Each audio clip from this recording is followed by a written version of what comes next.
campaign rallies.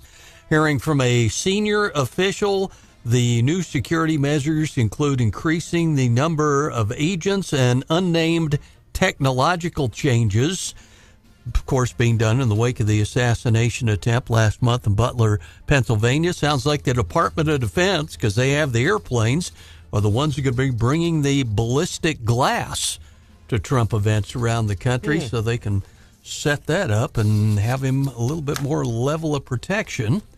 And the number of Trump dyed-in-the-wool black voters is growing. Joanne Price is one of them. Says she wears a button at work that says, "You find it offensive, I find it funny, and that's why I'm happier than you." She has a store selling pro-Trump merchandise. Says racism is a made-up word, and she says her bestseller is a small credit card with a picture of Donald Trump, which says across the top, "White privilege card." And she says when you give it to a state trooper, he'll let you go. He won't write a ticket. And she's an ever-Trumper and says she will vote for him again. How about that? All right. Hey, there you go. I think people are going to be taking sides on their side of the gym earlier and much more entrenched, John, this cycle. I think you're right. Yep. And that small swath of independence. Now, I've got some sound from Frank Luntz, who has some different opinions on that. But, Luntz has not always been right. But I think there's a bit of a kernel of truth to that. He's saying, Trump's at risk of just squandering this whole thing. Some are saying that he's got some PTSD after the shooting, and he just hasn't been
Out today. She'll be back on Monday. So what's your overall reporting tell us about the ham breakfast yesterday? Oh, man. Where do I even start? It was, I believe, a sellout event. I think they sold 1,000 tickets to this. Mm-hmm. And this was my first ham breakfast. Mm-hmm. So I knew it was a big deal, but I had even underestimated just how big of a deal it was. Met lots of Wake Up family members. Yeah. Got to see, it was like, okay, if state politics had a red carpet event, this felt like the red carpet event. Both of our U.S. senators were there. Eric Schmidt, Josh Hawley. The treasurer was there, lieutenant governor, of course, director of ag. Andrew Bailey was there. I got to talk to him about my student loans, by the way. More on that later. Yeah. So yeah, it was packed. It rained a little bit, so everybody kind of squished in towards the middle. And yeah, Lucas Kuntz and Josh Hawley got into a little bit of a, I don't know if altercation's the right word, but there was some confrontation for sure. I was sort of standing in the middle. Everyone's just milling around before the program gets started. And I was waiting in line to talk to our lieutenant governor. I was about 2 people away from him when all of these people with giant cameras go running past us. You know, they're pushing their way through the crowd. I figured they were going after the lieutenant governor because, you know, he just won the primary. Pretty important guy. No, they went right by him, and it took me a minute to realize what was happening, but I finally kind of get close enough I can see through people's heads, you know, that Josh Hawley's there in the middle, and it took me a little while longer to realize that Lucas Kuntz was also in the middle of this mob, if you will. And I didn't hear anything that was said, but they were in that tight little circle for, I don't know, 15, 20 minutes almost. It was a long time. So I saw this video, and I brought some sound along. I have a photo on the Wake Up Mid-Missouri Facebook page of sort of what my view was, because I was very much on the edge of the mob, and I was not going to try to push in there. Well, here's just a little bit of it. Oh, explain that to the press. You are threatening to harm your own because they hosted the debate. You got them in the state there. Sorry. Now, yeah, you can't hear any of that. If you watch this video, the first thing I thought, and again, you know how whenever you see these kind of episodes unfold and they're on video, your mind creates a story. What's really going on? Because anymore, what we see is not necessarily what's really going on. They both, from time to time, have a smirk on their face, a little bit of a smile. Josh Hawley has a lavalier mic on. He's got a mic right in the... He was the one who initiated the discussion. And he has a mic on. And I would bet that one of the people there with a camera is connected to his mic. Yes. This is a political version of Wrestling at the Chase, for those of you who remember the old Wrestling at the Chase. And Senator Hawley... This is staged. Well, Senator Hawley was almost live tweeting on his Twitter, X account, whatever you want to call it, that confrontation had happened, or that he was going to confront him. And did you actually hear what happened later in the day? No. So, you know, Hawley's big thing leading up to the ham breakfast, he'd been inviting Lucas Kuntz to debate Thursday. What? Yeah, yesterday at noon. Wasn't that the deal? Yeah. At the fairgrounds, right? Right, which the fairgrounds ended up coming out and saying, you guys never asked permission for this. Right. So they had set a location for somewhere across the street from the fairgrounds at a restaurant, sort of in the parking lot. And Josh Hawley had said, I will be there regardless if Lucas Kuntz shows up or not. Okay. And he did not show up. So it just kind of turned into a small, like, Josh Hawley rally in a way. And the party got crashed by some union workers who were kind of having a little bit of a protest, I guess. They were yelling things into a megaphone at Josh Hawley. And I wasn't there, so this is all secondhand. But I was hearing that things like the debate needs to be televised were being shouted, which there were TV cameras there ready to televise a debate. But I ran into some guys who were on their way back from that kerfluffle, and I have that posted on my Twitter account, producer_Hannah. Maybe we have time to play it later. Yeah. I don't know. I'm disappointed. I'm just disappointed. In which part? I'm just disappointed. At times we have serious problems, and the shows and the taunting and the playground stuff, it doesn't speak to me. Maybe I'm weird. I don't know. It just doesn't speak to me. I don't want to hear that. Trump does a lot of it, It's a waste of my time. Yeah, Holly had an audience for a gotcha moment. I guess. Yeah. I don't know. I know Lucas responded when Josh said, "Hey, you want to debate at noon?" And I think Lucas's response was, "Well, hey, what about Fox News? You want to do it on Fox News?" And he was like, "No, right now, let's do it." Yeah, I think Lucas Kuntz wanted, a nationally televised program for a debate stage, maybe. I actually am now going to start listening to what Lucas Kuntz has to say. I mean, I don't know much about him, but the Jeff City boy, born and bred. The stunts, the taunting, trying to get attentions, like, hey, look at me. I don't know about everyone else out there, but I've about had enough of it. I've had enough of it. I just want to hear, what is your policy? What do you really, really want to do? What is your worldview in governance? What do you think that the government what is the government's relation to the people, and what is your relation to the government? Are you a permanent politician? Are you someone who has aspirations and you're just going to climb the ladder and do whatever it takes and give whatever little accommodation, whether it's student loan debt forgiveness or, no taxes on tips, let's do that, because, that sounds like it's the little bright, shiny object of the day. Ben, appropriately, Ben's already a winner on my winners and losers. Ben said, keep taxing tips or stop taxing my wages. Either way, make it fair. Anyone who falls for this pandering for votes, in my estimation, especially if they're benefiting from it, is a bit selfish in a civic sense. And because it's not in the big picture the right thing to do, is it? I mean, does anyone really think that's right? Well, go back to the Josh Hawley angle. Back in the day when he was a junior law professor at the University of Missouri, we had him on the radio station. He came on, talked about the Hobby Lobby case all the way to the Supreme Court. And then when he kind of hit the AG's office, it was like lights out. And boy, oh boy, to get Josh Hawley on the radio, it was about an act of God. I think the last time we had him on was sticking a mic in his face as he was touring the damage from the Jefferson City tornado a few years ago. Yeah. Well, and I did not get any FaceTime with him, but I did meet a couple of his comms people, so fingers crossed. I didn't quite... Good luck. Yeah, I'm cautiously optimistic, let's put it that way. Oh, boy, there's a...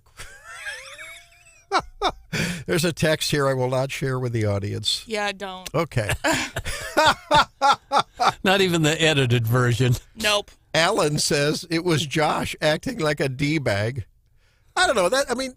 It's okay to have fun and to be playful, but when you're sort of setting up something that really was a setup, I mean, when you've got a mic on, for crying out loud, Josh, be a little more inventive than that. I mean, come on. You can do better than that. There's an app for your phone. You can use that for your mic sticking in your shirt pocket. Nobody knows the difference. Now, I don't know. Maybe he had a mic on because he was doing an interview. I don't know, but it just looks very, very contrived to me. Aren't you tired of being played, ladies and gentlemen? Aren't you just sick and tired of being played? And, it is a Feel-Good Friday, and I feel good because I just laugh at the whole spectacle of it. And I laugh at people that actually fall for the games that the politicians play. It's hilarious. And then when the policies that they voted for because they thought it was going to be good for their little corner of the earth, rather than the country's ideals as a whole, and it all goes south, what did those politicians do to me? I'm sorry, I say that more than I say anything anymore. When people gripe about their health care, I say, who'd you vote for? Oh, I voted for Obama. Well, okay. Have fun. That's why they call it Obamacare, sir. I just get, look, there's a time when a politician, I thought, okay, Ronald Reagan knew how to have antics in politics and have it all make sense. He kept talking about the vision of America. He talked about the beauty of the hands-off ideals of American governance and the Constitution. He had good joke writers, too. And then he would bring a little humor to it. That's not what I'm talking about. I'm talking about these contrived gotcha and the back and forth acting like boys on the playground. And they were chest to chest, and Kuntz was trying to stand taller. By the way, he's much more buff than Josh Hawley, so he's got a body advantage right there. People were pointing out that he looks like Eric Greitens. Yeah, he does. Really looks like Eric Greitens. It's a mean thing to say. Okay. We'll have to see where it all goes, but I just think it's fascinating. Well, speaking of people that get all worked up and are absolutely over the top, they get so immersed in whatever their issue is without thinking about, well, how does it affect other people? And there's something that doesn't go right about your argument. Do I have a story to tell you? Oh, no. I was at an informational session with Chief of Police Jill Schluty, representatives from the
Hannah, I don't want you. I just don't want you to benefit from the government largesse. It is not in the long run in your best interest. The only reason I'm interested at all is because I was told it was happening. So The president told you, Yeah. he was going to take care of this for you, didn't he? Yeah, I don't like liars, you know?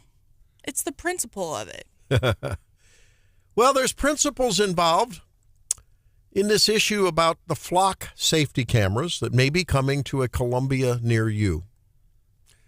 So I went to the listening session at the middle school on Bethel Street or Avenue or whatever it is, Bethel, between Nifong and Southampton, is it? I don't know. The other day. Yesterday afternoon. Very interesting. So there was a presentation. Started out with the couple of representatives from the Flock company saying that there will be these boxes that don't look like cameras called Falcons that just record license plates. And they went through how it doesn't take pictures of people inside the car and everything. And there'll be a few of the Condors, which are that's a little thing that looks like it's got the little glass globe hanging down. And these are, in some locations, pannable and tiltable cameras that could give live video feed. In both cases, the data will be held for 30 days and then erased. It enables police officers to say, hey, all we heard was it was a red car. All we have is the first three of a license plate number. And then they can make what's called a hot list. And then they can match whatever has been recorded on the multitude of vehicles that have passed through various, and are in their database. And then Chief of Police Jill Schluty came up and said, look, there's several reasons this is a good thing to do. And they reminded us, no people pictures on the Falcons. Now, of course, on the live video feeds. And the videos would be at sort of intersections and stuff. It's not like they're going to put a camera on your neighborhood and see how many kids you have and whether you're barbecuing pork or beefsteaks. These are at strategic places. There were two officers that were mentioned, and they were there, several officers were there, who were in charge of figuring out where the most efficient places to put these would be. And it's basically, I think, sort of homogenously distributed around the city. And to replace, I think they've had video cameras, I think she said 4 out of the 5 of which are defunct because they didn't maintain the technology actually in the heart of downtown Columbia. And so some of these new units would be down. There would only be a couple-year contract, if I remember right. And so what happened was there were 2 women there, one of which was a woman who I think I can safely say was beyond reproductive childbearing age, and another who seemed to be a little younger. And they kept hammering on the idea. They were very concerned that the data would be demanded by and shared with the Attorney General. They were clearly a pro-destroy the human life in the womb advocates, passionate advocates. And they mentioned in the past the Attorney General had obtained the menstrual periods and timing thereof of patients and other things about patients. I guess maybe this has to do with the transgender stuff. I don't know. I don't know whether that's true or not. But their beef was clearly with the Attorney General of the state of Missouri and what they thought was overreach and how it was going to impede their reproductive rights and those who they are advocating for. And so at one point, the lady was saying, so you mean if I go and transport a person who needs health care, if in the future it's illegal in the state of Missouri to do that, I don't think it's illegal now to transport someone, to take someone under current law that wants to have an abortion and drive them to Illinois. There's nothing illegal about that by the state of Missouri. But she did this hypothetical that it could be, and they would know my license plate, and then they'd come after me, and that's what she was saying. And I turned my back, I turned out sort of to her, and looked at the police officer next to me and was like, I was pinching myself and smiling. I was like, you got to be kidding me. And the police officer must have smiled. Well, I didn't realize all that. We're running out of time, but we're going to continue this story. Lisa Meyer, who is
termed and called a rising star in the Republican Party in the region.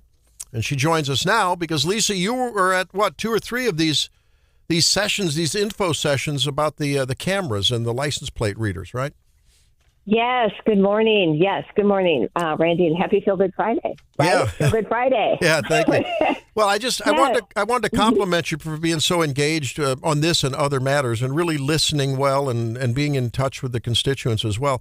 What's your overall takeaway of sort of what happened at the meetings and the reaction of the people that were there? So that's a good question. It was interesting because there were a different number of people at different meetings. There were a lot of people at the noon. There were 3 folks at the 9. So let me just tell you, it was great to have people from Ward 2 showing up, and some who have not been actively engaged before, engaged. And that was really, I think, a really positive experience.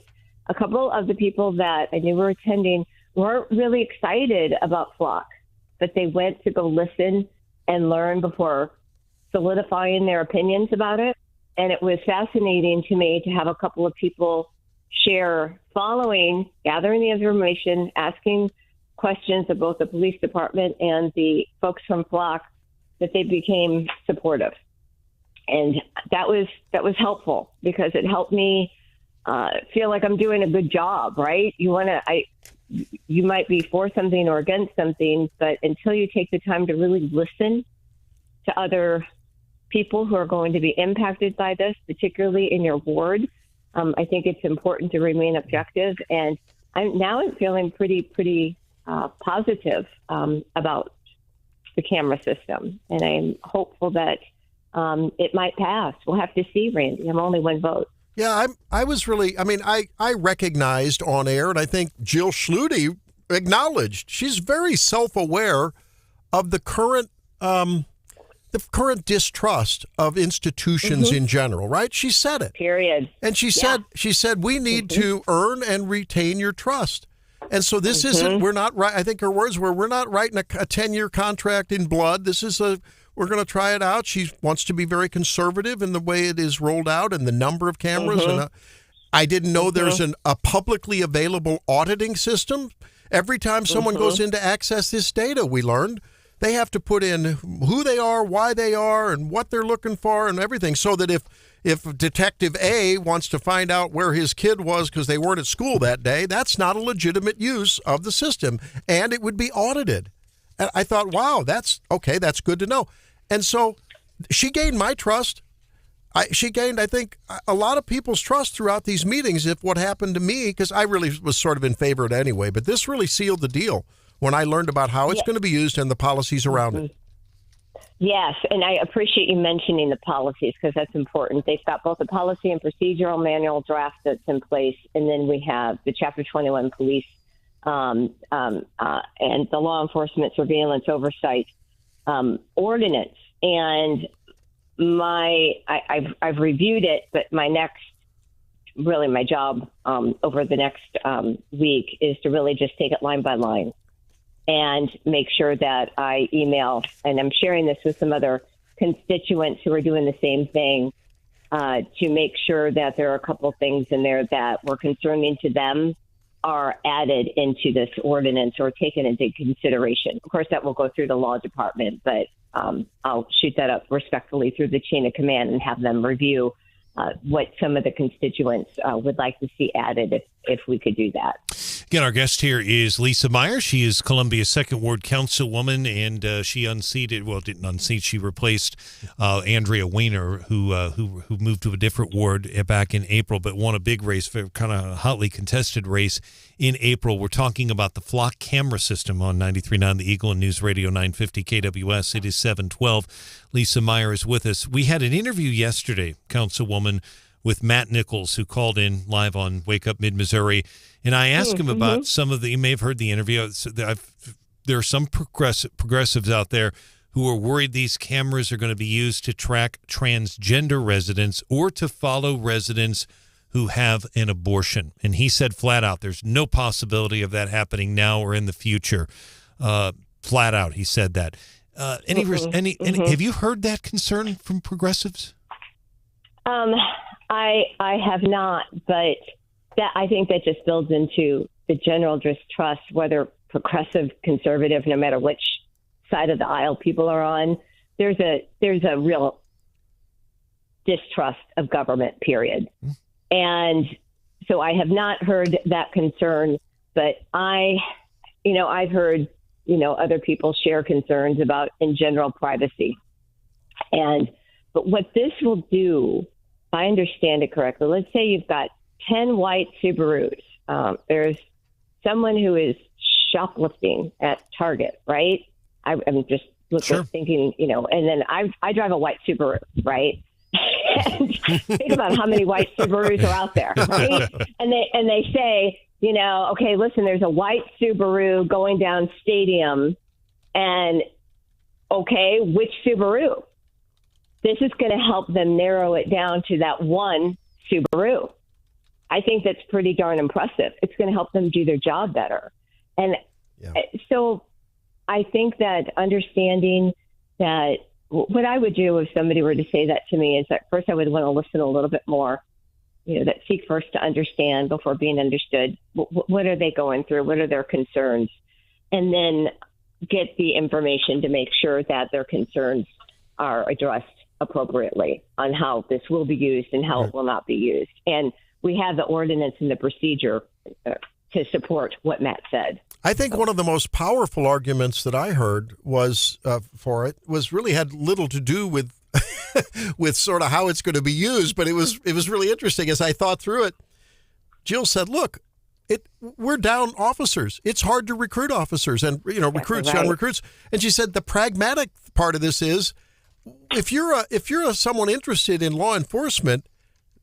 There are 200 different municipalities and cities that use this, and throughout the state and throughout the country and all over the place. Right. And so, if you're going to make that choice, you expect the department that you're going to give you the tools, the current contemporary technological tools you need. I likened it to a doctor, a well-trained resident out of the University of Missouri, Columbia here, the medical school. If they come out and they've worked on with a robot to do surgery. There are hospitals. I ran a hospital. We couldn't afford a robot, a little safety net. It was hard to recruit surgeons because they expect you to have a robot. I mean, that is one of the most practical and I think powerful arguments alone as a standalone argument. Powerful. I don't think I could say that any better. If I'm not mistaken, got it in St. Charles. You have it in O'Fallon. You have it in Jefferson City, just to name a few from my memory. Yeah. Okay, Cooper County is another one.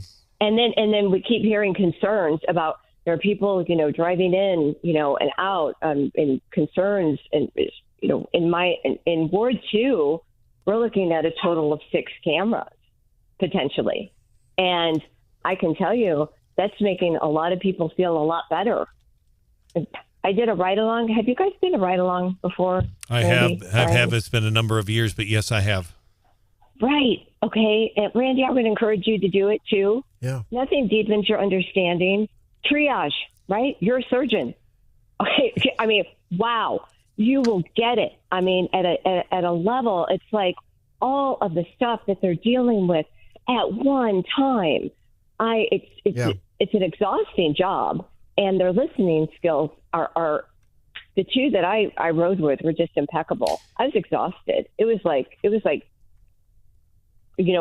4 hours in an ER. Well, it was intense. Here we get a text. Rusty says, City of Harrisburg just recently installed flock cameras at all of the entrances in and out of the city. Their way around not having a police force. It is a multiplier. It's a police force multiplier. Yeah. And the other thing, at my listening session, I'll tell the story later. I'm not going to waste the time with our valued guest here, Lisa Meyer. But boy, a couple of the women got off on the whole abortion thing, and they were alleging that the Attorney General is capturing and has captured menstrual histories of women, and the next thing will be that the next thing. Well, one woman said, "Well, no matter, you don't know what's going to happen in Missouri. I might be in trouble for transporting a woman to get an abortion in another state, and then the Attorney General may contact you, Jill Schluty, and ask for my license plate number." I mean, it was just, and there was a gentleman behind me from Seattle from Seattle. And he said, I was counterintelligence. And he said, if you don't think you're already being surveilled everywhere, they're out on I-70, I find out. Lisa, was that brought up at your sessions? There's I-70 cameras. I did not have that kind of drama. We had really, really good meetings. And that's an interesting experience. I almost wondered, you're telling me. I'm just curious. Did anybody know that you were going to be able to get you to talk about that, do you think? It was just weird. Did you announce that you were planning on going to that one? Anyway. No. I wonder. No, I don't think so. I just said I was going to go to one of the meetings. But what was interesting, I reminded them that in the interest of ultra protection of patient privacy with the darn HIPAA laws, all it's done is to raise prices. It doesn't do anything. It doesn't do anything. And I remind her, I said, ma'am, if you've had a pelvic exam or, whenever I do a rectal exam on a guy, everyone knows that. It's up. Medicare knows about it. The United Healthcare knows about it. Everyone knows about it. And I said, furthermore, when you're in the airport, they rifle through your suitcase and they know not only what underwear you wear, but what you left in it. She didn't appreciate that, by the way. Yeah. We can talk about that another time. We can deal with our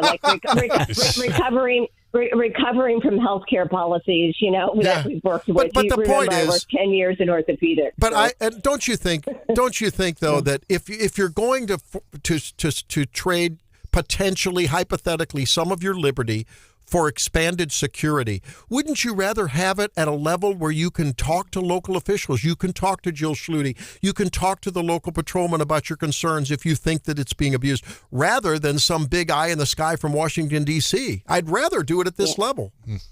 I think that's a really important point. That is the important side that we have to remember. This is about local control and local care and local safety. And we cannot stick our heads in the sand. If you go out and you ask people what are some of their main concerns about our community, safety always ends up towards the top. It is at the top of our listeners. Look at our Facebook page. They are concerned about the crime and that beating downtown. That beating, that assault over the weekend, too. God forbid one of these women that's so worked up over the attorney general and, I don't know, looking at their license plate, if they drive a woman to Illinois, which isn't even illegal anyway. I was like, let's focus on the problem. God forbid, they are the victim of an assault and the police can't solve it. John, you had a question. Yeah, quick question, Lisa. What's your take on this? Is this a deal where the vast majority of people you're hearing from who are opposed to it are just worried about the big brother aspect? Are they worried about it, the AI angle where it's, sometimes people get pulled over for no reason? What's your take on it? The big brother thing or what? I think maybe a little the big brother thing, wanting to make sure that this information doesn't get sent up the chain to then state, then to federal. I think that's what I'm hearing. And I think that they've already clarified how that will be used, but I think it's important that that we have something in there that's clear in the ordinance, and it's really well written already. It is. Again, need to go line by line, and then, as I said, I've got a couple of people that I think are astute to help give me some objectivity before I shoot it up to the chain of command for them to consider. Well, Lisa, I know you will be on this like white on rice. I know you're going to be all over this issue, as you are with so many others. And from time to time, we talked last night at an event we were at, and you agreed tentatively to, when you can, maybe have a regular check-in with us, right? Yeah, I'd be happy to do that. And I want to take one more piece of this, if you don't mind, before we finish, is keeping this grounded. Who will this help? And I had asked them a specific question when I was at one of the meetings, because during the ride-along, we went out to look for some shell casings from a shooting that took place in the ward. And when we were out there, 2 of the residents took place in between 2 homes. One resident has lived in her home for 20 years. She's retired. She doesn't want to move. She loves her community. Yeah. So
do a continuation of a story we've been covering, which is the Josh Hawley dust up from yesterday. I have audio that I had posted on my personal Twitter account, producer_Hannah.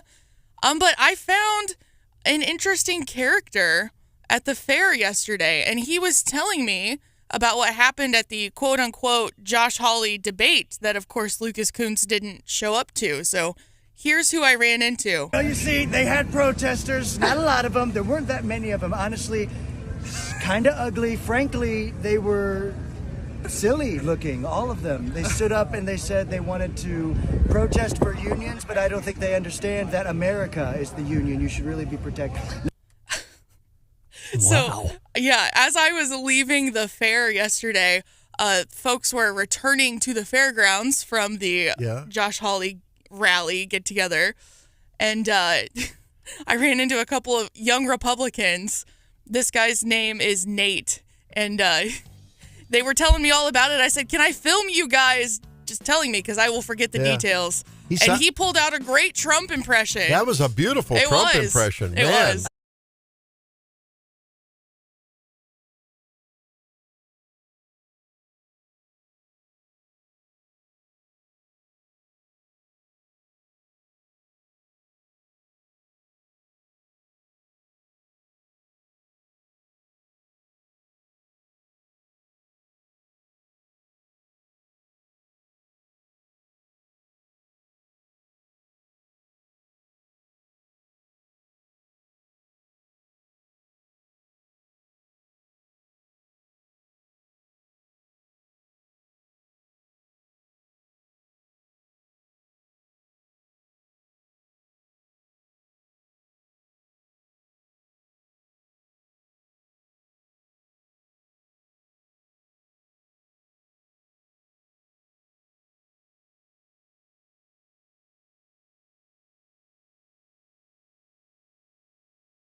that you'll want to hear. That's Mark Osmack. Is that right? Osmack? He's the Democrat candidate for treasurer. Now, we've talked a lot to Vivek Malik, of course, the present treasurer. Saw him last night at an event, and what a gregarious guy. And learned a little bit about his family, where his kids are going, and he asked me if I've collected all my money from the unclaimed site. What's it called? SaveYourMoney.com. We got to get that back there. What is that, John? It's the unclaimed property site on the Treasurer's website. It's pretty easy to navigate. And I told him how Cherie Tolson-Rice, who I saw last night as well, saw Bob Onder, saw Kurt Schaefer there, Congressman Alford, Eric Schmidt was there. Met Eric in person for the first time. That was fun. Senator Schmidt, boy, he's a tall dude. And he's a skinny dude. He's a lot skinnier than I remember him being just a little while ago. You're keeping him running on Capitol Hill. Yeah. Well, and this is going to sound really bad, but a lot of times when our politicians go to D.C., they don't usually go that direction. Well, they usually end up looking a little worse for wear. Well, the stress. Yeah. The stress and, not a lot of time to work out and stuff. And plus the cortisol levels are just raging when you're, making important, weighty decisions for America. So it was a good time. So I wanted to share with you. I'm increasingly, Hannah, I'm captivated by these videos where you make them, where you're just looking in the very passionate statements. Someone's sitting in their car looking at you and talking to the camera. Everyday Americans. Yeah, and it's real life. Now I've already been duped by one though. One was sort of a parody, and I didn't realize it, and I got caught. She was acting like a progressive, but she's actually not. You know the one I'm talking about. Yep. Okay, this one I think is so. I don't know, ladies and gentlemen. I'm thinking that this is real. Just listen to the first part of this, and then I'm going to play the last part of it for you. But this speaks to the conversations going on about the economy, how it intersects with the immigration policy. I've got a little Trump sound. We'll tie it all together with a bow here before we're done this segment. Here goes. I need this message to go out to our vice president, who's running for president. I have heard all over social media about, excuse me if I say anything wrong, immigrants getting loans, money. It was hard for me to believe. It was just extremely hard for me to believe. I've been in business such a long time. Back in 2019, I purchased my first food truck. It cost me over $25,000. I paid it cash money. I worked hard to pay for this truck. I'm now selling it because I'm doing other things, but I'm selling it. I had a guy come to look at purchasing my vehicle, or my food truck. And he explained to me he's an illegal immigrant. He has no credit. He has no money in the bank. But he showed me his paperwork that he will receive funds to purchase my food truck. So she's worked hard. She's clearly an entrepreneur. She bought a food truck, cash. Now she's selling it, moving on to something new. An illegal immigrant, according to her, presents papers that says, I don't have a bank, I don't need to, the government is going to fund this. I don't know whether it's true or not. She's tearing up during this little expose, during this discussion. And then, it breaks your heart. I found myself almost tearing up with her. Here's the end of this little couple-minute video. And you tell me if this is legitimate, if this doesn't raise the hair on the back of your neck, if this doesn't get your goat, if this doesn't, as our friend Gary Nolan, who follows this show, if this doesn't frost your buns, as he says, I don't know what would.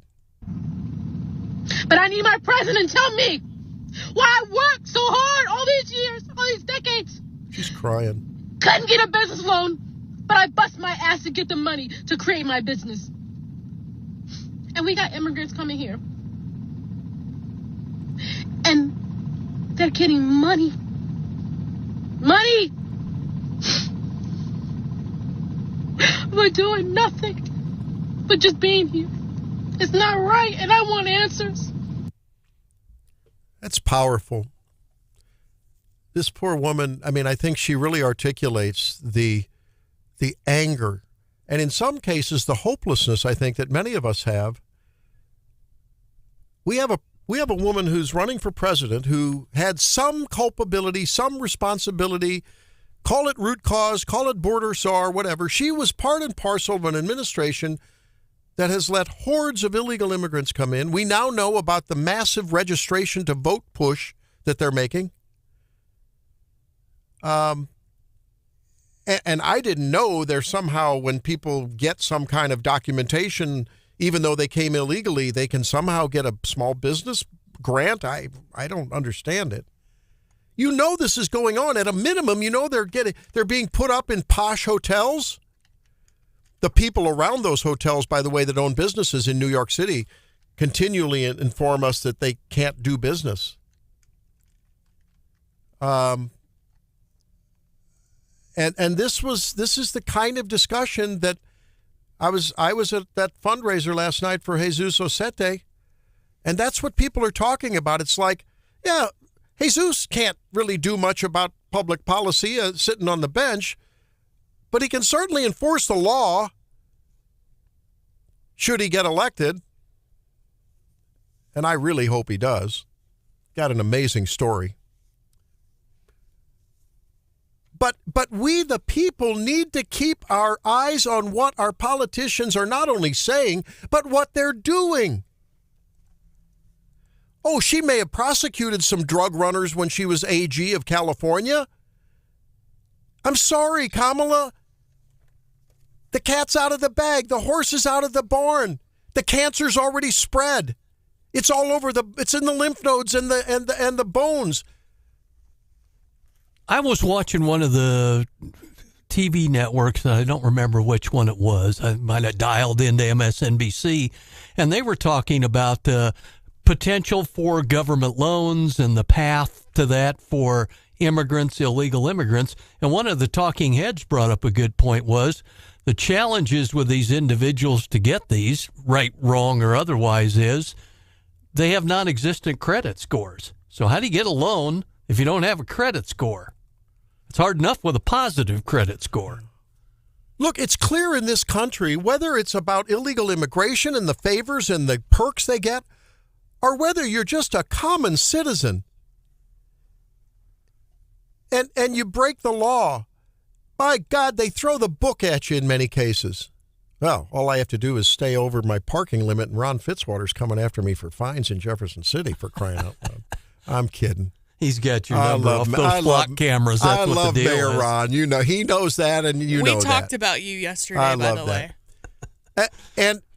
But at the same token, the perpetrators of crime are in many cases, they're the victims of the crime. I mean, they're the victims of racism or institutional this, or they didn't grow up in white privilege, and so we need to give them a break. Meanwhile, the families of the victims of crime suffer with no justice. What has come to be of my country? This poor woman, it breaks your heart. She can't get a loan, and she says it was because of the color of her skin. I don't know whether that's true or not. I hope it isn't. I'd like to think in 2024 it's not the case.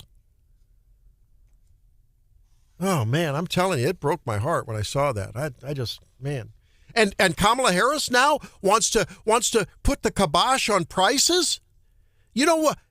Hey, you intimately know what price fixing does, ladies and gentlemen, if you try to access health care in the medical industrial complex.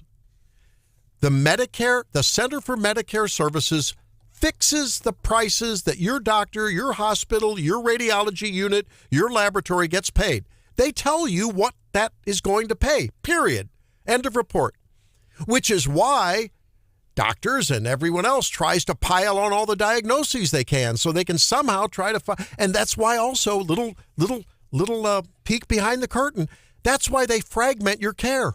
When you come in for a new visit and you have some bleeding going on, let's say if you got a nosebleed or you're a woman and you got a bleed going on, you know what? Many of the insurance companies and even Medicare, you have to fragment the care because you can't get paid for doing 2 or 3 things at once if you're a doctor. Did you know that? That's why they have you come back. That's why they have. I'm going to expose this all for you. You're going to hear this from time to time. And for all I know, the feds are probably looking at me. But you know what? I've had it. You're going to know what I know about the government price fixing, getting into the most intimate, one of the most intimate encounters between you and another human being, which is your health care. And if you want that to happen to your local grocer or your local hardware store or your local whoever Kamala Harris says is gouging because it seems to be politically expedient for her, have at it. Vote for her. And then I'll ask you in a few years how it's working out for you. Chris, you're on the Wake Up Mid-Missouri program. Go ahead. Wow, so many places where to start. This situation with this lady, first of all, doesn't it kind of remind you of the college loan situation? You know, other people really bust their butts to pay this stuff off, and, we'll just give you a freebie. These kind of things go on, and it reminded me of, I got relatives that years ago started out a little tiny starter house. It was in Sedalia, and they worked and they paid and all this, and it's a little house, you know. They went to sell it. They finally get a buyer, shows up. Buyer has like a counselor from some government agency. Well, first-time home buyer, she's a XYZ whatever, you know, and would like to buy the house. The inspector says, well, this one room has a vaulted ceiling in it. It doesn't have enough insulation. And the house doesn't have central air. It had window units. Now, they've been working and paying for this house and living in it.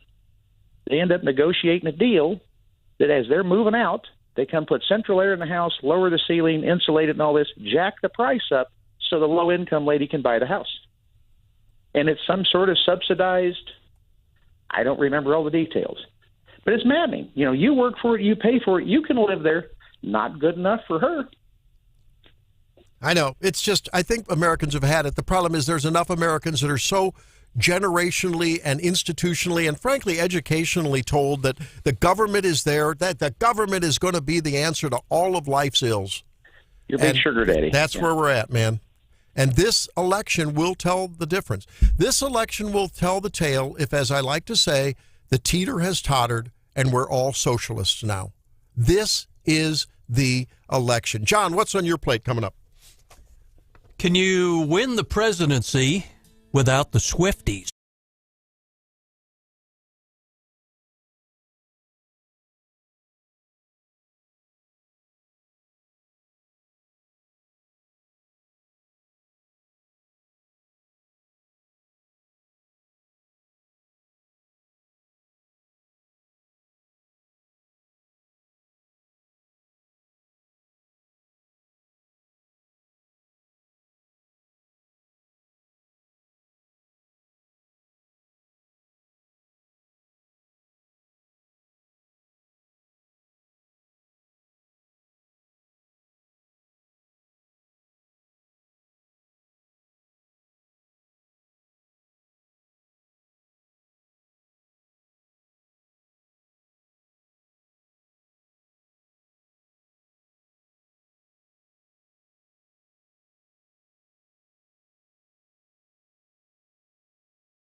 Swifties for Kamala Page on X launched on Sunday.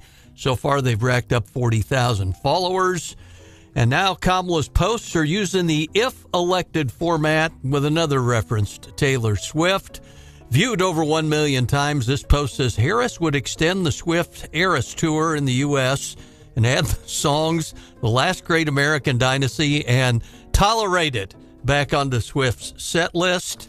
One of the most liked posts, though, using the if elected format says Harris will ensure that your PS5 won't beep loudly and can show you that weird, scary screen that says you turned it off the wrong way, which prompted one Trump staffer to say, it's no big deal. The Swifties won't be able to vote till 2028 at the earliest. Now, you know the rest of that one-sided stack story. So, Hannah, do you think a Swift endorsement would be powerful among people of voting age? No, because anyone who would be surprised by a Harris endorsement of, or no, a Swift endorsement of oh my gosh, a Swift endorsement of Kamala Harris. Whew. They just don't pay attention at all. Because really? Yeah, if you're a Swiftie and you claim to know Taylor Swift, claim to be a fan of hers, you're not going to be at all surprised when she says she's going to vote for Kamala Harris. That's what I'm saying. Like, it's not a big secret. Yeah, I guess it's pretty obvious. But, so do you think most Swifties, just because of their age and maybe where they are in life, I don't think, what is the average age of a Swiftie? Are they somewhere in there 20 to 30? Is that it? Older than people think, probably. Yeah. So they're probably going to lean that way anyway, right? I mean, how many are really independent? Yeah. Unless they have a skull in their shoulders, lean that way. I also sometimes think, too, like, it's not that deep, What's not that deep? I mean, I like Taylor Swift. I'm not 100% invested in her life, even though I cover her dating Travis Kelce from time to time. Like, it's fun to talk about, but I'm not so vested in her life. I just think she has good music. And sometimes I think that's all it is, right? Like, you like an actor or a singer just because you think they're good at what they do and you can get into it. Not that you worship them so much that everything that they say and do you take to heart. I think the big question is out there, and I think they floated it before. Yeah, it's pretty obvious that Taylor has supported the Dem candidates in years past, but where does Travis land? I remember back when they went to the Biden White House after winning the last Super Bowl, and the reporters talked to Travis Kelce, and he said, I'd be comfortable coming back to the White House to meet with Donald Trump after our next Super Bowl victory. So, yeah, I know. Me too. I think knowing how far left Taylor is, I would almost put money on the fact that Travis is at least somewhat to the left. You think? Yeah. And if he wasn't, he flip-flopped. Yeah. So he could flip-flop. All right, now, I got to tell you, it does influence. When I find out what an actor or a performer, where their politics are, it influences my choice. Does your it influence choice at the ballot box? Of listening. Of listening to them. My choice of entertainment. I should clear that up. Oh, unless they're being way out there super crazy about their belief and it's really radical, I don't care. Everyone's entitled to their own opinion, right? It doesn't make them untalented. But I'm not going to support their voice, which will be listened to by masses who don't listen to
way of Maduro in Venezuela, Hugo Chavez style, price controls.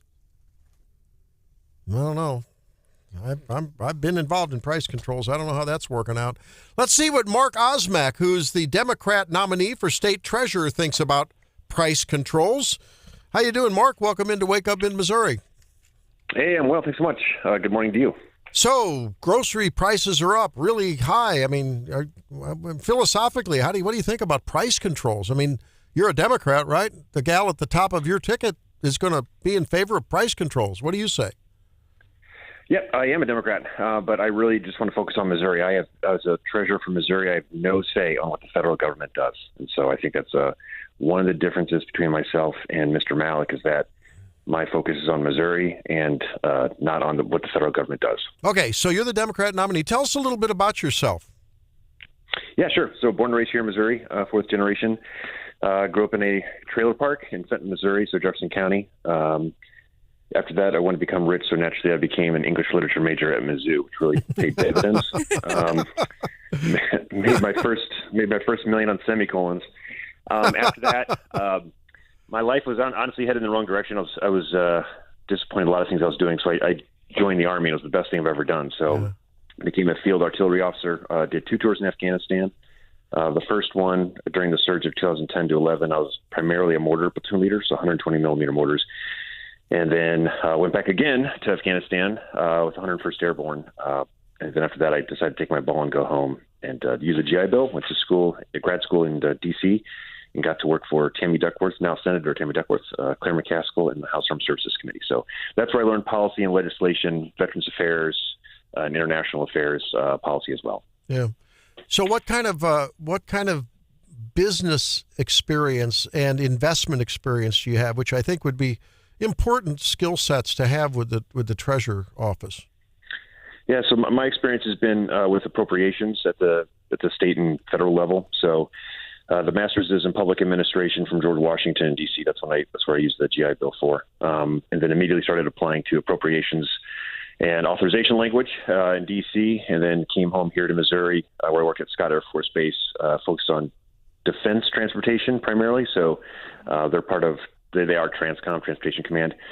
So then as an Army officer, responsible for tens of millions of dollars of equipment and planning that in that realm as well. So whether it be soldiers or materiel. So they're both deployments, but also the unsexy operations officer and logistical planning. Yeah. Well, and I have to really, from the bottom of my heart, thank you for your service there. I can't imagine what it's like to literally throw your life on the line in a foreign country like that, where there's so many people that don't want to see your life extended when you're over there. So we thank you genuinely for that. I appreciate it. Thank you. Mark, talk to us. What do you see the biggest difference between you and the current treasurer?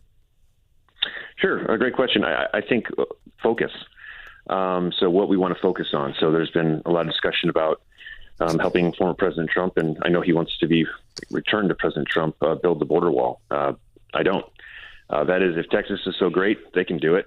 My focus is on Missouri. So that's the first thing. It's whether it's a Harris administration or a Trump administration, the focus is on Missouri, not on the wall in Texas.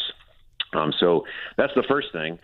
But also one thing that we've been focusing on and working with different agricultural associations in Missouri is how to do a better job of schools and feeding kids in schools. So primarily, what if Missouri agriculture was required to be fed at Missouri schools?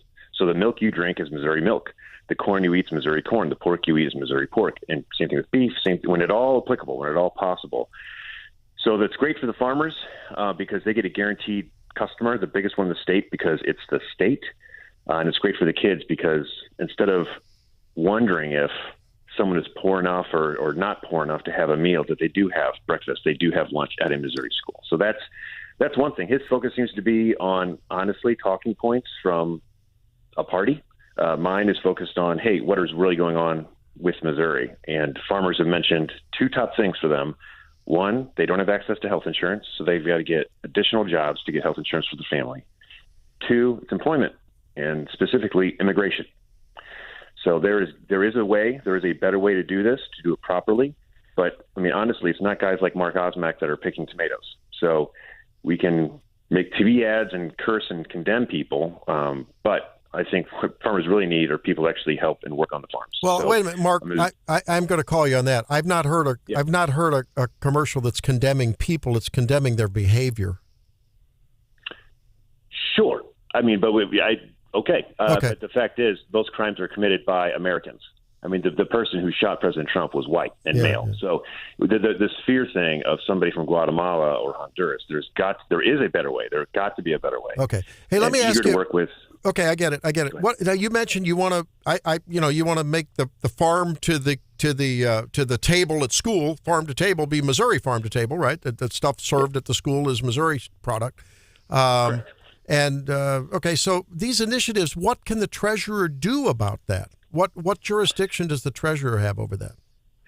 So there are directives, so it's not a policy-driven role. Can't write law. I mean, you can, but you'd have to give it to a state senator or state representative, obviously. But in terms of programs and initiatives, that is under the purview of the treasurer. And an additional one, school vouchers, which I'm sure we're on different sides of things too. Though every request for school vouchers goes through the treasurer's office. So requests for additional emergency funding, and I have to put emergency in air quotes there.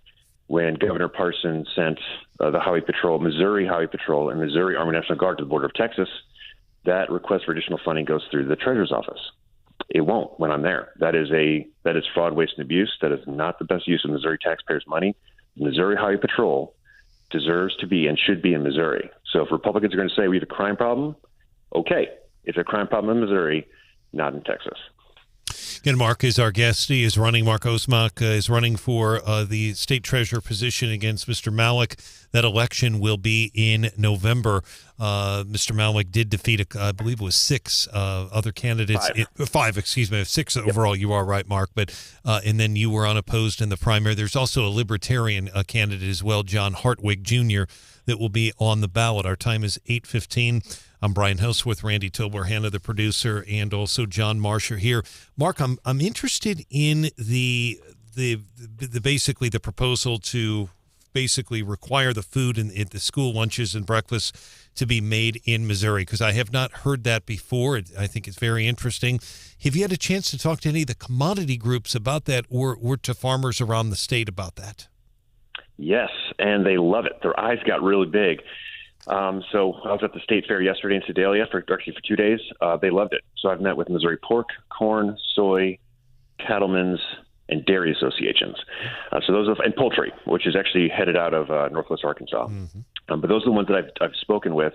So they're head people there, and also farmers yesterday. So whether it be in the swine building at the Missouri Fair or the cattle side. And as you know, there's a bunch of different stalls. I'm not going to pretend to know all the different types of cattle, but they loved it. So they know that kids are hungry in schools.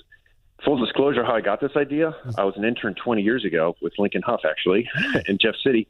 And I got a funny story back then. But there was, if you remember the Blue Books, so all the laws in Missouri printed in Blue Books. So I remember that, I can't remember which party, but they said, hey, why are our Missouri Blue Books printed in Kentucky? And everyone thought, yeah, that's ridiculous. Why are we printing Missouri law in another state? I think it's Kentucky. Yes, sure. It and was. They said, well, yes. Okay, well, it's Kentucky. So they said, what if we require Missouri law to be printed, I don't know, in Missouri? And so I just remembered that. And then when farmers were saying, hey, I know there's a lot of hungry kids, I thought, man, if I was 8 years old, I would love the fact, and I would honestly have, maybe I was a weird kid, but I would have so much state pride in knowing the milk I'm drinking is from Missouri dairy farms. And it's nothing against our neighbors to the east, west, north, and south. But how great would that be? And the pork you're eating, the chicken you're eating. Missouri pork is regarded incredibly high globally, and primarily in China. But so is rice. Missouri southeast corner, Missouri's the boot heel. We make a lot of rice, and China buys it. Mm-hmm. So that's the other thing. All the China bashing, I get it. Look, I don't like it either. I can't stand communism. However, if we cut them off as a trading partner, not to be crass, but there's a part of the pig that is only used by China, only bought by China. A pig anus goes for $1.50 a pop, no pun intended. Mm-hmm. So if we rail against everything, that is a part of the pig that no one else buys. So what we're doing is we're hurting Missouri farmers $1.50 a pig times however many pigs there are, right? So it might sound good on TV, But in reality, it is not a good idea. The best way to support Missouri farmers, Missouri kids, Missouri schools is not by condemning those who are buying the things that no one else will buy or support. So if my focus is on Missouri, that's it. Well, I guess, does this presume that there would be some mandate, that there would be market price competitiveness in the mandated purchase by schools through taxpayer money of those products? How are you going to control costs? Yeah, so I mean that would be worked with by the state. So as far as the cost goes, I mean it would have to be, there would be a market price, right? Because the price that you buy, say in 2024, would be different, assume in 2030, right?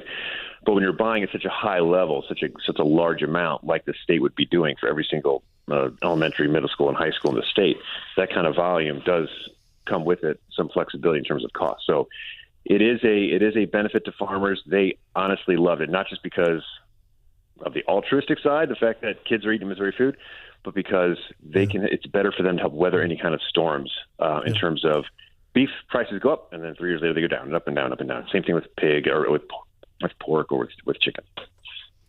Mark, is there an option or a pathway out there? We see government entities that go the investment route, and there is conservative, hyper conservative on the entities that they pick to invest tax dollars in. Is there an option out there to maybe go with some higher risk things that could potentially have a lot higher yield in the long run? Sure. And are you kind of dabbling a little bit about ESG just a little bit, or is that my off the mark a little on that? No, I think that's probably right on the money. Yeah. So, what was interesting when Mr. Malik said initially against ESG, and then a few weeks later, I actually was on your show, I think he mentioned like, hey, look, we're not going to deal with China. And his commercial said, we're going to make sure we have no connections to China. We're going to make sure all of our financial, if there are any financial connections to China, they're cut. Well, that's the G in ESG. Right. So then it turned to, well, I'm going to focus on anti-wokeism and DEI. Okay. But that's just to distract people from the challenges Missouri has. Now we're just picking up, cultural references and what's the flavor of the day. So the risk is risk. I'm a very risk-averse person personally in that. If it's good for the state, yeah, but in terms of how to invest, but I think you can have both. But yeah, the primary thing is going to be focused on, is this good for the state? Is this going to return a good yield in terms of our financial investments? But also, I mean, at the federal level, I believe the bill is called Never Contract with the Enemy. And that's just to make sure that if you have a contract with company X, that 3 subcontract levels down, there aren't ties to Iran and there aren't ties to China or Russia or anybody else that we have deemed, the United States has deemed as an adversary. So we can do the same thing with state investments and making sure that is the case, but it's not a black and white, all or nothing type thing. So I'm a risk-averse guy, I think, but I don't want to gamble with Missouri's taxpayer money. I don't think that's where it should be. I think sound, as much as it can be, predictable and projected out to be successful, that's the route I would go rather than, honestly, gambling. And Mark is correct on that, Randy. And the previous point about if they were to basically go forward with this proposal about Missouri-made food, whether it's pork, chicken, rice, all of the above, it would be the Office of Administration, OA, that would be involved. That would probably, because it would require contracts and stuff. But that's how that correct. would. Mark, isn't that correct? That's correct. Yeah. All right. Hey, Mark, it's been a good discussion. I think you got a lot of interesting and well thought out policy matters. I'm sure we'll have some back and forth with you and the treasurer as we move forward to the November election. Folks can learn more about Mark Osmack where? That's at markosmack.com, and we're updating the website shortly. So it's there, but there'll be more policy discussions fleshed out in background. I just want to say I'm a proud dad, got 2 amazing daughters, and my wife and I just found out we are expecting our 3rd in February. All right. So very excited. Congratulations. Hey, super good. All right. Hey, congratulations to you. Best wishes to your wife on a successful pregnancy. Thanks so much, Mark Osmack.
significantly, 500 points in the Dow Jones. That's about almost 1.5 points, little over 1.5 points on the S&P 500, and over percentages, I should say, and over 2% on the Nasdaq. So it's funny how these there's not really always alignment between the way these big indices are running. Russell 2000 up 2.5%.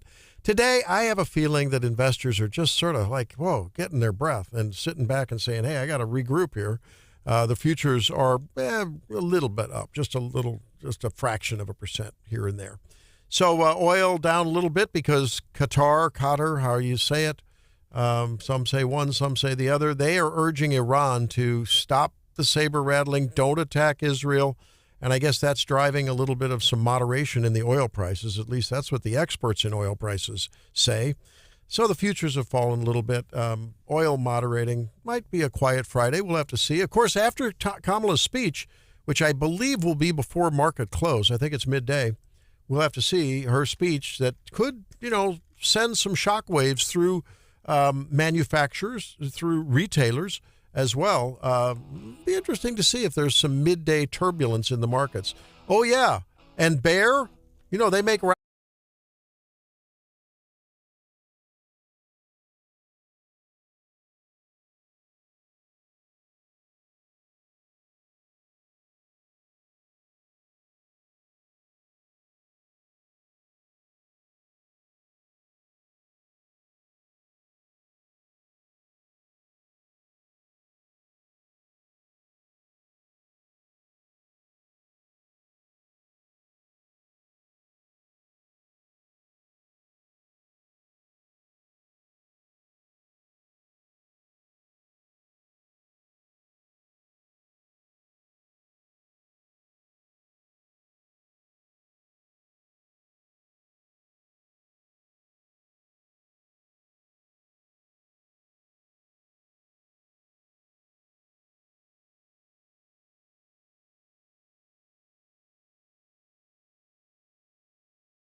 and losers and bring you those nominees from those of us here in studio, as well as your texting. And if you want to phone in as well, 573-874-9390. Producer Hannah. Oh, why do I have to go first? John Marsh. I've got a winner/loser and a loser. How's that sound? Okay. Director MoDOT decided to pick the beginning of the I-70 6-lane project and all to announce he's leaving the position. Patrick McKenna has been there for nearly 10 years, and we talked to the governor midweek, and he kind of indicated his focus now is on finding a new director ASAP. Yeah. And our loser/loser, we hadn't talked to Hannah about this one yet, but a woman is charged with stealing after thousands of dollars turned up missing from the Centralia Band Booster Club. She was a treasurer for the club, and their contention is she made off with about $5,800. I did see that. That was disappointing. At best. It said that court documents claim that the woman was paying herself with the application Cash App and paid for services such as DoorDash and Amazon Prime with the band booster money. And I want to point out something on that. John has a very interesting thing there. I haven't run that story, and I'll tell you why for one reason. What John is reporting is certainly accurate. The court documents say that. But in fairness to her, the judge does say, and it's buried in the court documents, the judge does say they have to come back with another probable cause statement or the charges will be dismissed. So that's why interesting. If people in Centralia are wondering why I haven't reported the story, it's because of that. I mean, I'm not sure. I mean, I've never seen, John, you and I have been doing this a long time. I've never seen that before, where they say you either come up with a different probable cause statement or the charges will be dismissed. That's what it says. Was there some problem with the original probable cause? Was it technicality or the actual facts? Something with the investigative side of the charging statement. It must be something, because they look routine to me. I mean, it's accusing her, I think, John, $5,700, something like that.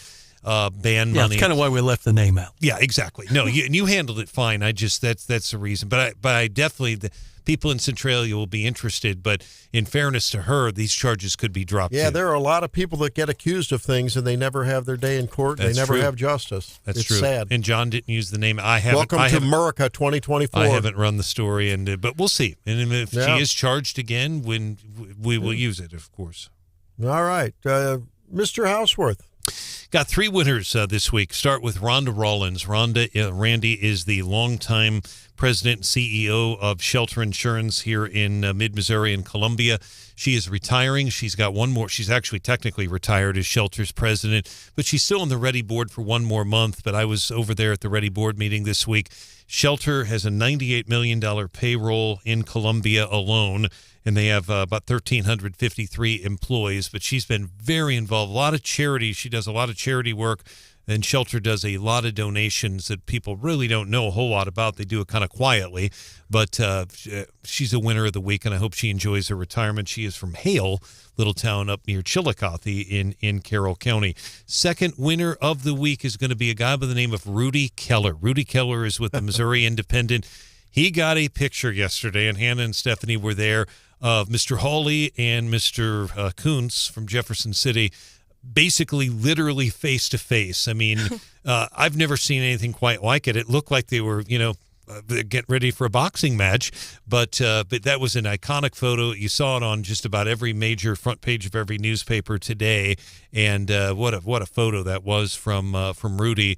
And literally, they had so much commotion going on. Apparently, those two blocking the aisles with all the reporters at the MC had to ask them to step aside for a little bit. That's according to Rudy's reporting. Very interesting on that. And last but not least, Randy, our judges. I know you have a lot of respect for our judges, and they are our winners of the week. I'm going to give you 2 quick examples I saw this week in court. One, a guy in court, literally, and I'm going to use the abbreviation. He did not. He used the full term. He said MF in court not once but twice because he was mad. He allegedly stole a phone. I'm not going to use his name. He allegedly stole a phone because if I report on everybody stealing, he'd never get any other news done.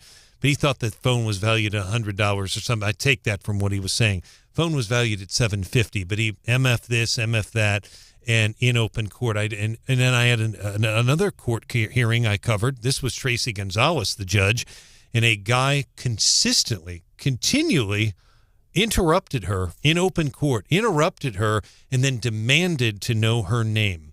Demanded. Of course, if he'd been listening, he would have heard she said, "I'm Tracy Gonzalez," but she had to order him removed from the courtroom. So our judges deal with a lot of stuff. So do our bailiffs. Yeah. Judges, bailiffs, you are winners of the week. Very, very good. No losers? No losers. No losers this week. I think you mentioned Rudy Keller, and I think for a lot of our listeners know Rudy from Missouri Independent now, but his many, Brian, decades with Columbia Tribune. Columbia Daily Tribune, worked for Hank Waters, and excellent journalist. He really is. He does his homework. He's and just really incredible. Yeah. The viewers, everybody knows this, the people that generally read the Independent, it's no secret, they're progressives. I mean, look at Rudy's stories, not his stories, but the responses on that picture. They're almost all progressives lashing out at Hawley. But Rudy covers it fair down the line. It's a play-by-play. I mean, he goes into detail. That's the way he does his stories. I mean, I like it. And he just lays it out. Here's what this guy said. Here's what this guy said. But he's an excellent reporter. Covered court, did a lot of things. Went to Cape Girardeau for a little while, too. But he's doing a fine job. Now more than ever, I appreciate great old-fashioned, get in the weeds, get the facts, do your homework journalism. Yes. I mean, you just don't see that much anymore. Rudy, the gentleman that you're hearing, ladies and gentlemen, Brian and John, and, of course, Don Luzader and Mike Murphy. I mean, we're very blessed to have these guys on the Zimmer News Network. And we're all getting a little older. That's what I worry about because a little. But we are old school. We are the old school. Well, the report on I was dismayed on the report on the Columbia Missourian about the meetings with the cameras. Yeah. The headline was something about area residents, are against them. I mean, it was pretty slanted.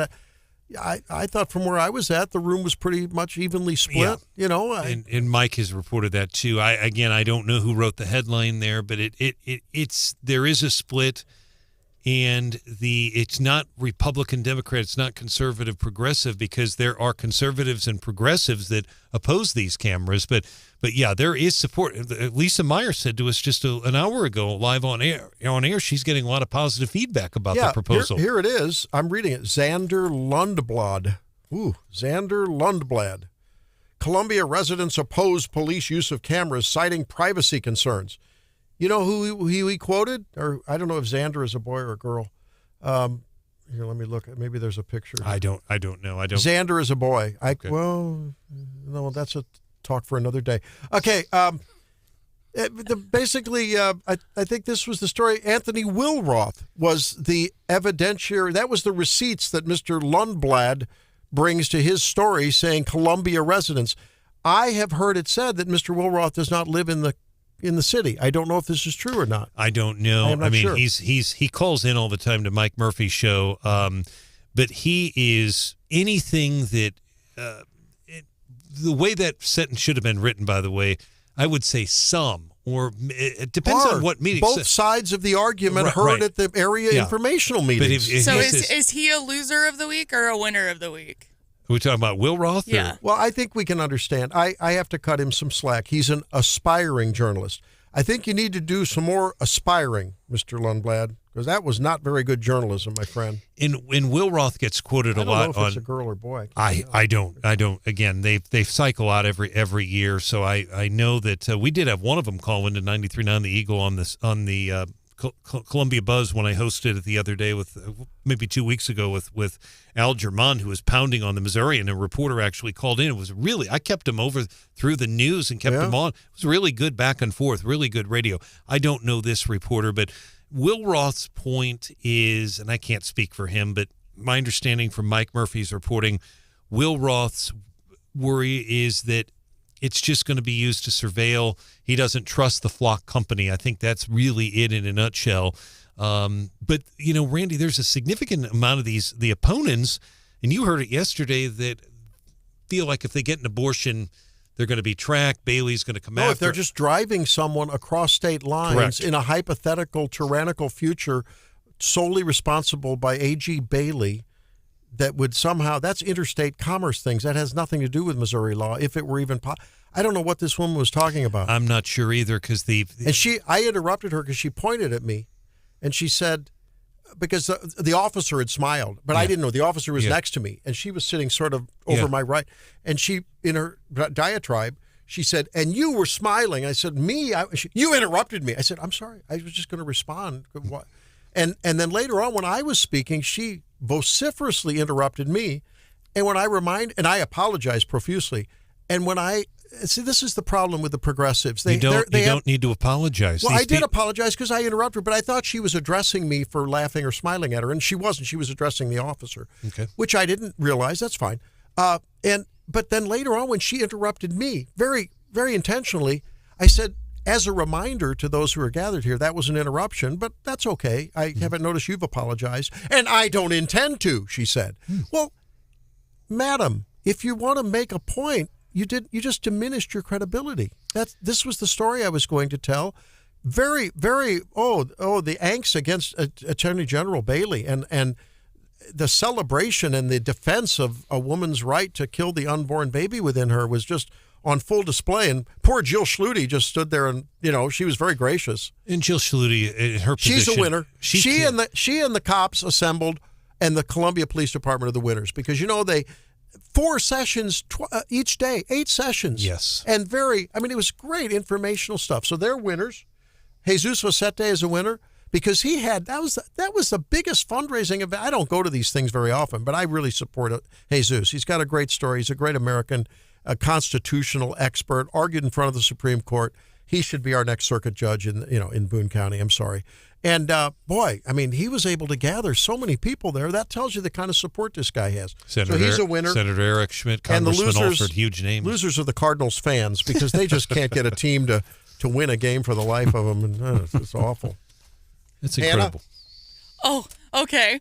I have. Well, you said I called on you first. That is true. And then you said, I'm not ready. That is true. And now I'm getting chewed out because I call on her last. I can't win with Hannah. I don't know. All right. So I have several winners from the fair yesterday. I'm going to play a little bit of this Donald Trump impersonation. This is great. That I found at the fair yesterday. His name is Nate. So this is describing what happened at the Josh Hawley rally. Protesters, not a lot of them. There weren't that many of them, honestly.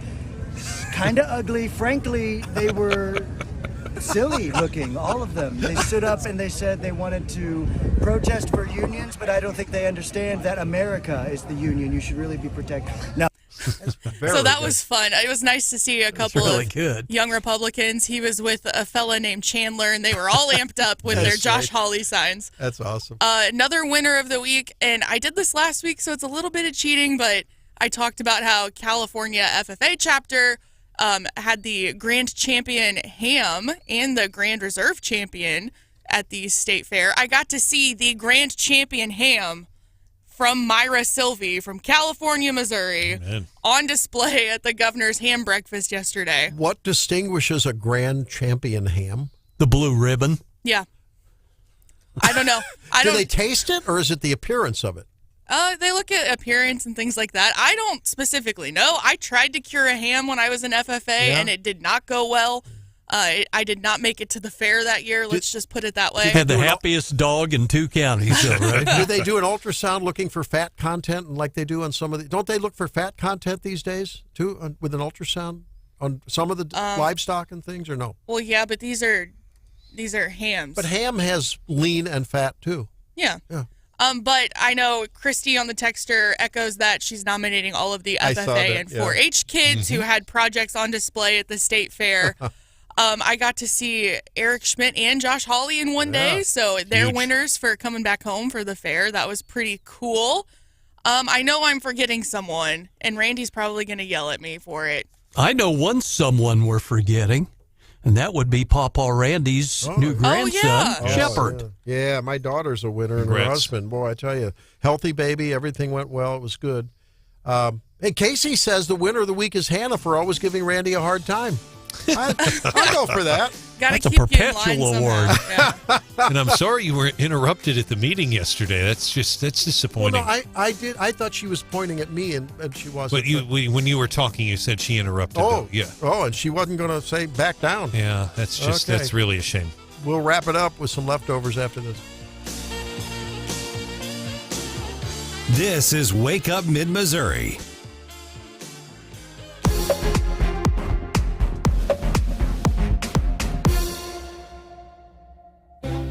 When I think about players taking a knee during the national anthem, I think that the very thing that they're taking a knee on.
This and every week And hope you'll stay with the stations on the weekend. Obviously, lots of great local and live programming, too. So make sure you keep it here. Hannah, we got a big event coming on. Yeah, something tomorrow. else locally. We've been doing it this month. We'll continue to do it through the second half of the month. Our Gear Up for Grades school supply drive. Every Saturday of the month, we've been camping out at different Hy-Vee locations in the area. This weekend, we will be at the Jefferson City Hy-Vee, and that's from 10 a.m. to 2 p.m., and we'll be out there with our friends at, But 10 a.m. to 2 p.m. we'll be out at the Hy-Vee in Jefferson City with All Seasons Roofing, LLC, and collecting school supplies, and those donations get made to local students in mid-Missouri. So looking at students in the Columbia and Jefferson City areas, helping them out a little bit with some school supplies for the kiddos who need the extra help. So again, 10 to 2, Jeff City Hy-Vee. We would love to see you there. Absolutely. Good cause. So come out and help support the kids. Yeah, I've got a little left over here. We've been talking about it on the newscast this morning. Some homeless individuals. Sounds like they're going to have to find another place to camp, at least temporarily, in Jefferson City. The city is banning camping at the Noren River access just across the river. And the Parks Commission said it's because policemen called out there a lot of times. They also have a challenge that they don't have an on-site manager, so that new no camping policy, at least from a temporary basis, in Jefferson City at the Noren Access kicks in for real on Monday. All right. And remember the Insiders Hour event coming up here with Stephanie moderating. That's this coming Wednesday, August 21st at noon